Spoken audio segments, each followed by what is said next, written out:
Okay, everybody, hello. If you are watching this video, that means that you are one of my students in either Government, AP US History, or Regents US History. So all these pieces of information apply to everybody, so that's why I'm kind of making one video to tell you guys all this information.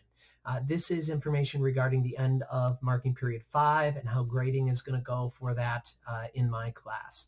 So long story short, each teacher might be doing this a little bit differently, but I'm going to tell you how I'm going to kind of do it, and hopefully it's viewed as a fair idea. And my goal is not to kill you guys on any of this stuff, because I understand that it's a big process for everybody, and a big, I don't know, it's a curveball that we were all thrown in March.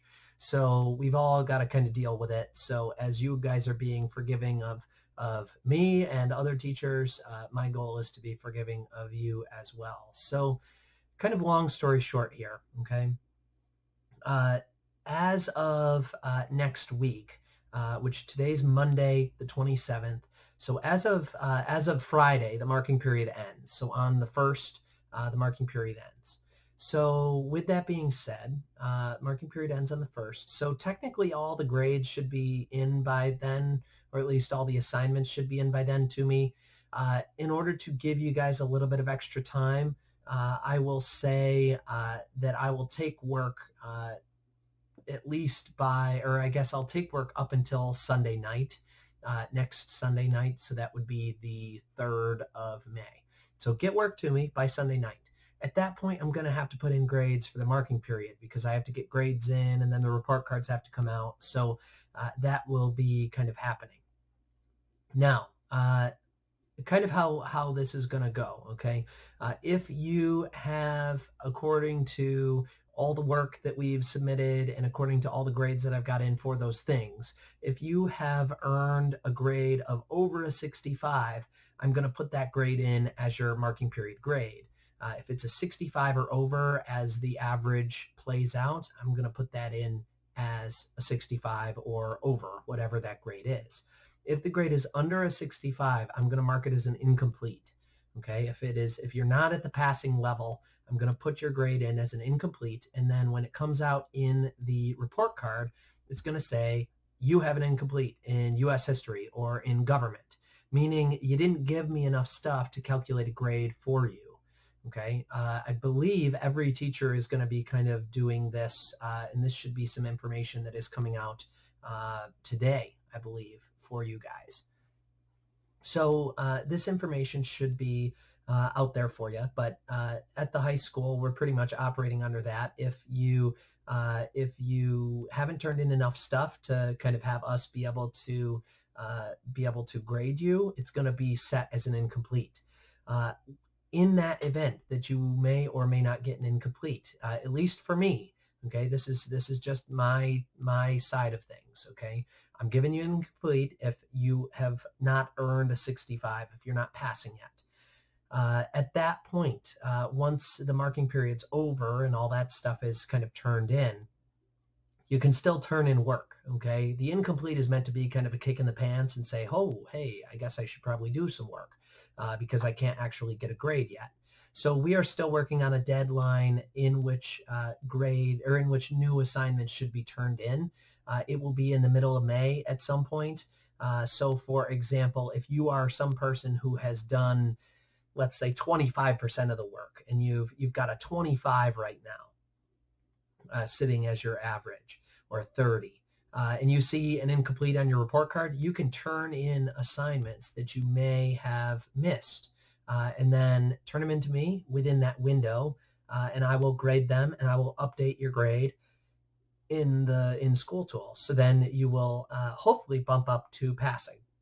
Now, I would say if you are sitting at a 65 and you have a 65 in as your average, you can still turn in work, and I'll bump up your grade if you turn it in during that window.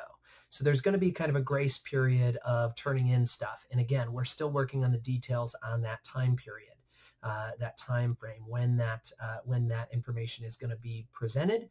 I'm not quite sure, because we're kind of waiting on some dates and figuring out what date will work. But it will be into the middle of May when other assignments are due to kind of make up that work. So that is kind of the deal. When the marking period's over, you'll either get a 65 or an incomplete, or above a 65 or an incomplete. If you have above 65, you could still turn in old work, and I'll improve that grade as the work comes into me. If you have an incomplete, you can still turn in old work, and I will improve that grade until I'll improve that grade as stuff comes into me. So there's kind of a grace period built in there, as I said. So I will be with you guys to kind of explain more as we get closer towards the end of the marking period and as we get dates to figure out. And I will hopefully also be contacting individuals who are getting those incompletes and saying, hey, you can still turn in work and you should, and this is what you've got to do. So hopefully I'm able to do that if I remember to do that. So I think that's pretty much everything. Again, I had mentioned in my videos for today, if you've not watched those yet, you should, that were posted in the Google Classroom.